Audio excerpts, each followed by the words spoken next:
What is up, everyone? Welcome back to the 40K Cafe, and thank you, TJ, for the request. The very moment that you are referencing is considered possibly the catalyst for all that is to come. As we know, during the Great Crusade, the Wordbearers were famous for bringing worlds into compliance and then teaching them about the divinity of the God Emperor.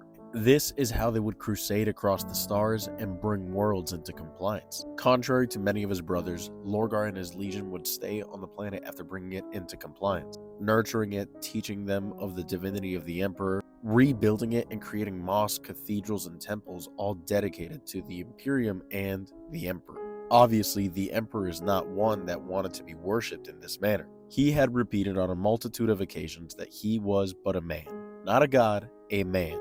So the talk of the Wordbearers performing such acts would start as rumor, and at the end of the day, the Emperor couldn't stop all that he was doing to go off to the side and scold Lorgar for his improper teachings, as he was still performing his duties. But as the Great Crusade would progress and planets being brought into compliance, Lorgar's progression would begin to slow. He would take even more time bringing these worlds into compliance. He would dedicate himself further and further into teaching them of the divinity of the Emperor, and this is what would bring the progression of the Wordbearers' compliance down to a crawl. Although the rumors were tedious and not to the Emperor's liking, it was the lack of progression of compliance from the Wordbearers that really stood out to the Emperor. Religion and slow progression were the nails in the coffin, and the Emperor, being no fool, would link one with the other. Lorgar needed to be taught, and the Emperor would do it in the following manner: taking one of his exemplar sons, Rabute Gilliman, to go along with him to the perfect city, Monarchia. Monarchia was called the perfect city by the Wordbearers because it was exactly the paradise that Lorgar had envisioned for the religious fervor of the Emperor. There was no city like it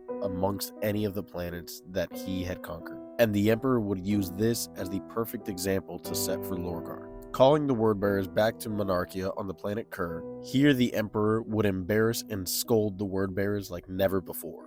Once all parties were in place, the Emperor would use his psychic might to make all 100,000 of the Wordbearers that were at the city, including Lorgar, to kneel. Forced into subjugation, they would watch as the Emperor would scold them, revealing to them that he was not a god and this is not the vision that he had for his Imperium, reiterating to them the way that he wanted the Great Crusade to progress and how the worlds wanted to be brought into compliance. And throughout all this, the Emperor would force the Wordbearers to watch as Rabute Gilliman and his legion would raze Monarchia to the ground. The perfect city, the one that Lorgar had envisioned to be the bastion and example for all future cities to come in worship of the Emperor, would be laid to waste by the very man that he devoted his whole life to.